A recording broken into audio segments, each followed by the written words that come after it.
आपसी राग द्वेष छोड़कर मेरी तरफ ज़्यादा ध्यान दे, तब कल्याण होगा। अब क्या बताते हैं, पति मिलन की यानी सतलोक के मालिक कबीर परमात्मा के पाने की आपको विधि बताते हैं।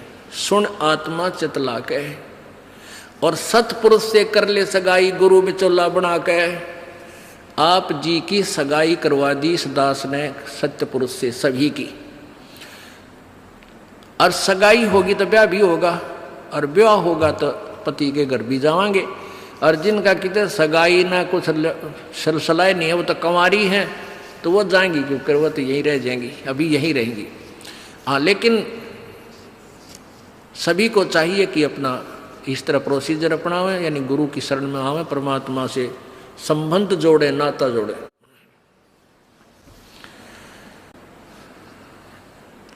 सतपुरुष से कर ले सगाई, गुरु बिचौला बना के, फिर सत्संग बान बैठिए लाडो और दान की मेहंदी रचा के।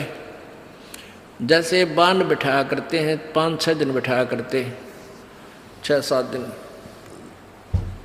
तो परमात्मा कहते हैं वहाँ वो तेल चढ़वाता है, वो बान नहीं, इस सत्संग रूपी बान में यहाँ बान बैठो, यहाँ आओ, ये राम नाम का तेल चढ़ावांगे आपके, और फिर आपका रंग रूप निकल जाएगा, यानी आपके अंदर परिवर्तन आएगा। तो क्या कहते हैं, सत्संग बान बैठिए लाडो और दान की मेहंदी रचा के। ये लाल हाथ करने से कोई लाभ नहीं है, इन हाथों की मेहंदी दान है। 2 पैसे अपनी कमाई में 10वां अंश गुरु को दीजिए और जीवन जन्म सफल कर लीजिए। और 5 गहने पैर सुहागन, शील, संतोष, विवेक, दया, आधीनी, विनम्रता, और सतनाम की बिंदी लाके, जैसे टिक्की लगाते हैं, कहते हैं तेरा मूल मंत्र ये सतनाम हो, ये सच्चा नाम 2 अक्षर का जिसमें एक ओम और एक तत् है, ये त्रिबिंदी हो, यानी तेरा ये खास सबसे पहले दिखाई दे कि ये सतनाम उपासी है। आत्मा परमात्मा को जब प्यारा लगेगा तो जब स्वीकार करेगा। और फिर क्या कहते हैं, प्रेम की लाली ला कै सुरता क्यों ना पति रिझावे है। ये लाल ओठ करने से कोई लाभ नहीं है, ये तो मूर्खों के काम है। पहले कोई भी ऐसी क्रिया अच्छे घरों की बहन बेटियां नहीं करते थे। इस नकली सी सिनेमा ने, इन टेलीविजनों ने ऐसा भट्ठा बैठा दिया कि सबको एक सत्र पर गली में ला खड़ा किया।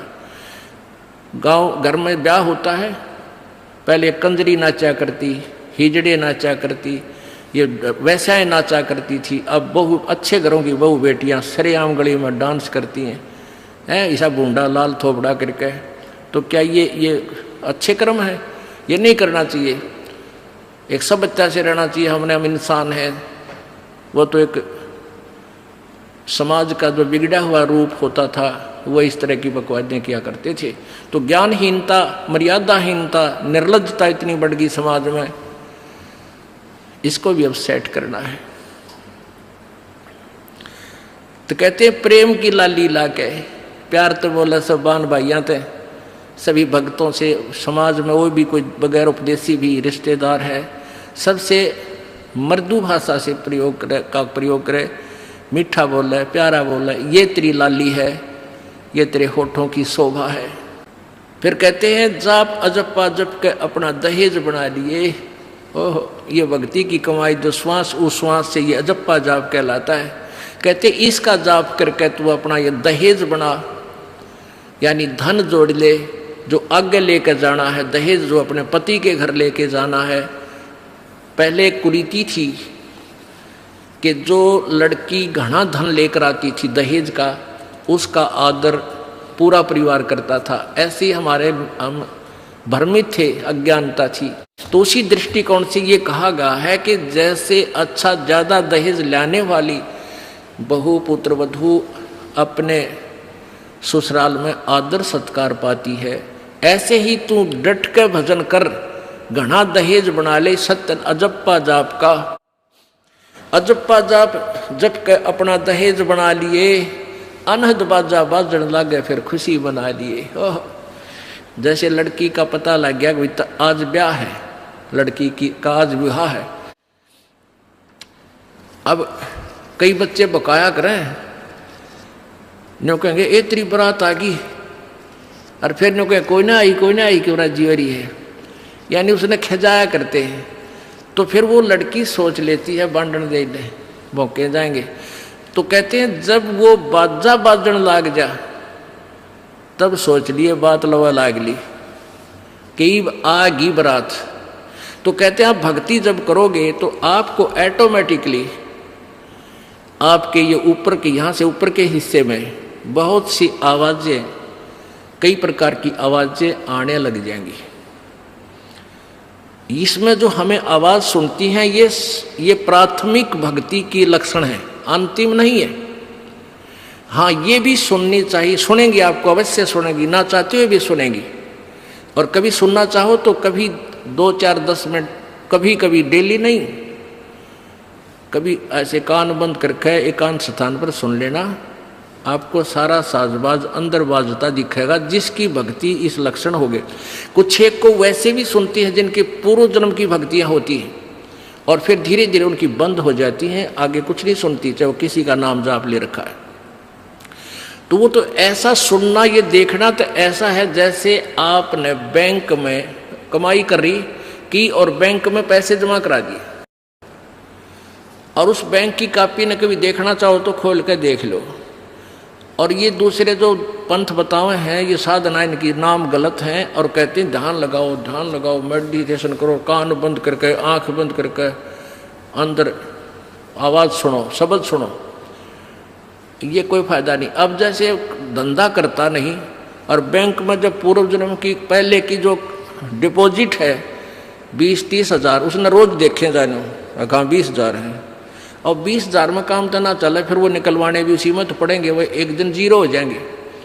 वो तो जैसे आपको ये आभास होंगे किसी भी वस्तु का, जैसे हम हमारी आँखों, आपकी जो भक्ति करते हैं उनकी आँखों के सामने बहुत सी चीज़ें ऐसे चलती दिखाई देंगी। कभी तो ऐसा आभास होगा जैसे कोई मक्खी आ गई, कोई मच्छर जा रहा है, या कोई ऐसी कोई लाइन सी दिखाई देती है।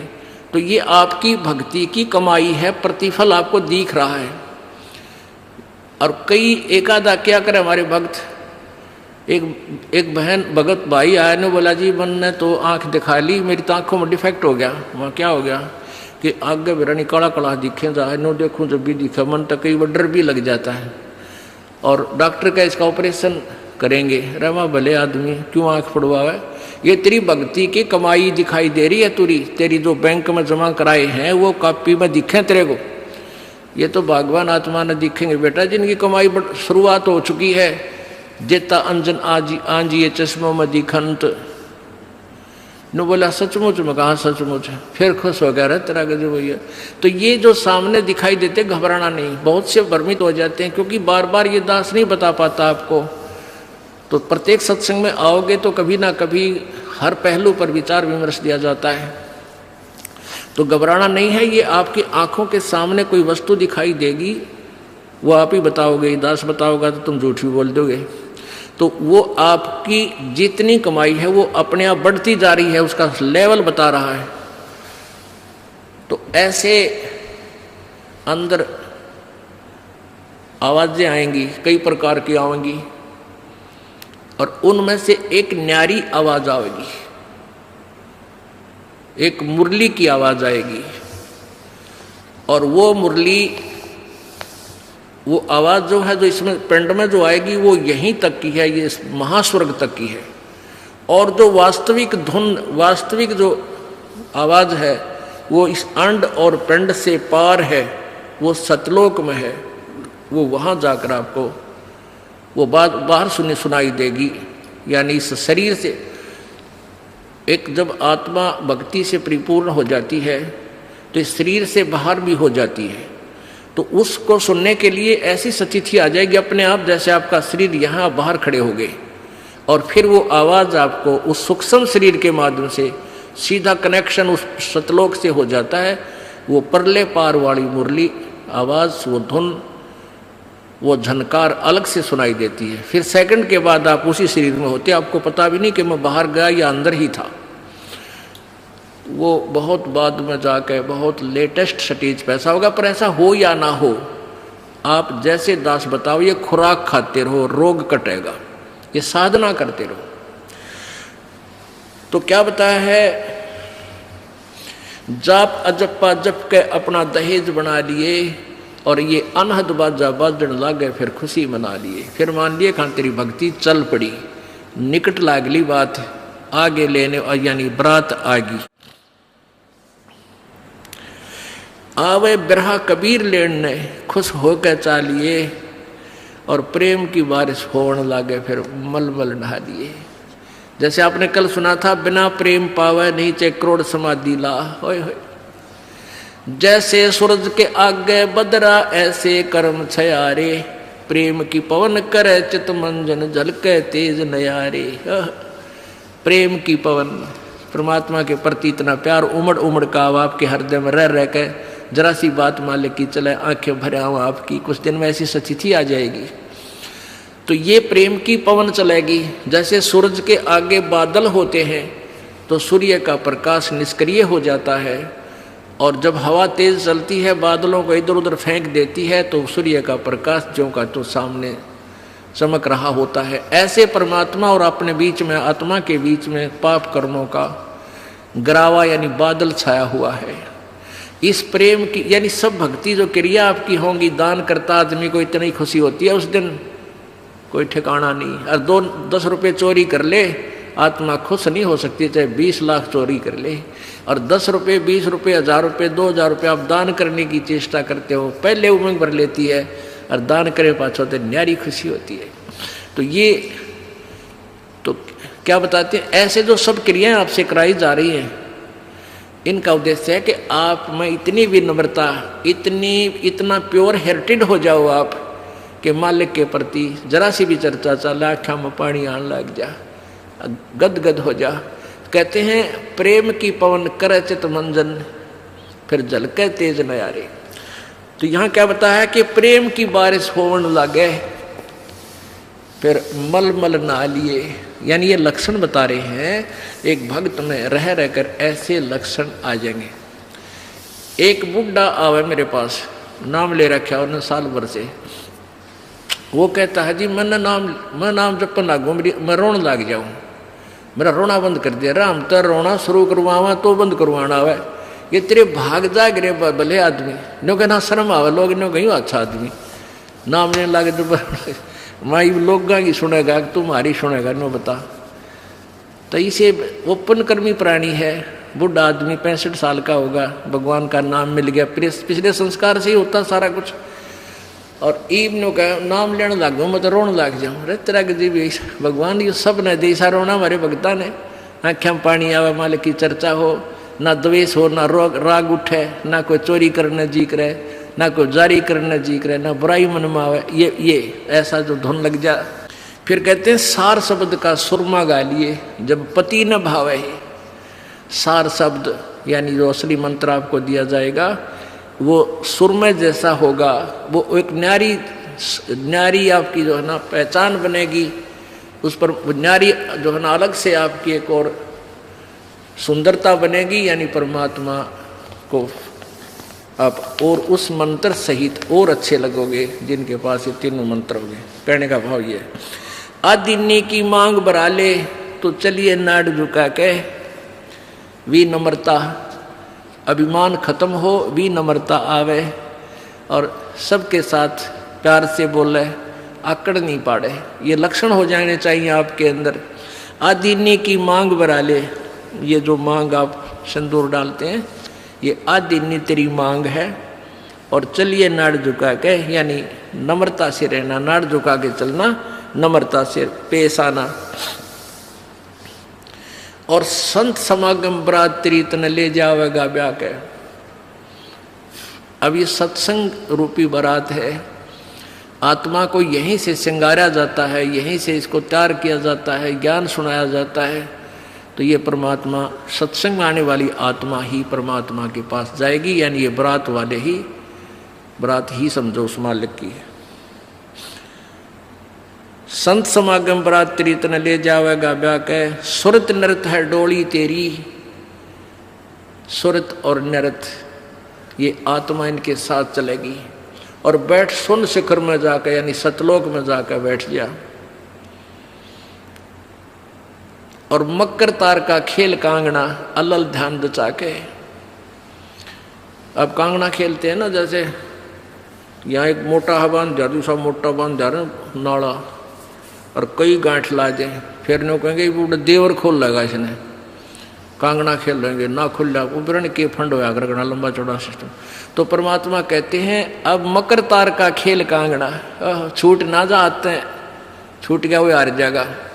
तो उस मकर तार का ऊपर से जब आत्मा यहाँ से चलेगी, परमात्मा कई तरीके से इसको कहीं किसी स्थान पर किस तरीके से आपने जाना है, तो आप कभी कई बार एक आध बार कभी ध्यान वैसे ही कुदरती लग जाता है, बैठ जाते हैं, कभी आंखें खुली है तो भी बंद हो जाती हैं। और कई बार ऐसा होगा कि एक मकड़ी के तार जैसा आपको लंबा स्ट्रेट बहुत, उसका कोई और छोर आप नहीं देख सकोगे, ऐसा तार सा नजर आएगा, उसको मकर तार कहते हैं। उसके साथ लग के आत्मा जैसे मकड़ी उस तार को पकड़कर ऊपर चढ़ जाती है, ऐसे वो मकर तार का आपको दिखाई देगा जब चलेगी यहाँ से आत्मा संसार छोड़ के, तो एक मकर तार का मार्ग आपको मिलेगा, उसके साथ चलना, उसको छोड़ना नहीं, तो उधर नहीं जाना, नहीं तो मार खा जाएगी। तो ऐसे ही वो कांगड़ा खेलते हैं, जब दोनों और दाव लगा देते हैं, तू खोल गया तो तू हार गया, हारगी, तो ऐसे अपने अपनी जबरदस्ती से उसको पकड़ लेना है उस मकर तार के, उस मकर तार को। मकर तार माने मकड़ी का तार। ऐसा एक रास्ते में आपको ये गाइडलाइन होगी कि इसके साथ साथ चल, भ्रमित ना होना सतलोक जाने के लिए। वो कुछ समय कुछ स्थान तक मकर तार है, उसके बाद फिर परमात्मा का अलग से मार्ग है। सुरत नृत्य है डोली तेरी, बैठ सुन शिखर में जाके, मकर तार का खेल कांगना अल्लल ध्यान दे जाके। ओए होए, एक एक वाणी का आधा हिस्सा भी इतना जबरदस्त भर रखा भगवान ने। अब अलल पंख, अलल ध्यान दचा के, एक अलल पक्षी होता है, उसको अनल भी बोलते हैं। अनल, अनल माने वायु, यानी वो आकाश वायु में ही रहता है, ऊपर नीचे नहीं आता।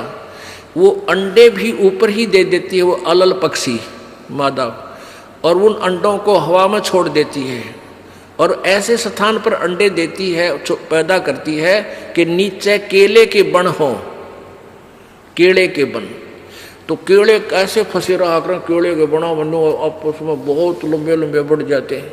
तो वहाँ आकाश से वो अलल पक्षी बहुत लंबा चौड़ा होता है, वो कम से कम भी सैकड़ों फुट लंबा और 50 फुट की चौड़ाई होती है। इतने बड़े बड़े पर होते हैं उसके, बहुत ज़बरदस्त लोहे के तौ की तरह, और पंजे होते हैं जैसे नो चमटिया की तरह, खुर जैसे बहुत ज़बरदस्त नाकुले, बहुत मजबूत, और 4 पैर होते हैं उसके, पक्षी होता। तो वहाँ से अंडे छोड़ देती है भगवान वाला है। अंडे नीचे आते हैं हवा की घर्षण से, वो परवरिश को यानी वो पक जाते हैं, और केले के अच्छे भारा भारा अंडे होते हैं, वो 2-2 दड़ी के, और ऊपर तो 1-1 दड़ी के, 5-5 किलो के, और ऊपर तो आते ही वो केलों के पत्तों पर आकर गिरते हैं। उन केलों को तोड़ते हुए सपीटते नीचे आते हैं। तो केलों पर गिरने से, उन केले पर गिरने से, उन पेड़ों पर, तो उसकी स्पीड कम हो जाती है, और तो केले को तोड़ता हुआ वो आसानी से आकर नीचे पड़ता है, और पड़ के फूट जाता है, उसमें से बच्चा निकल जाता है।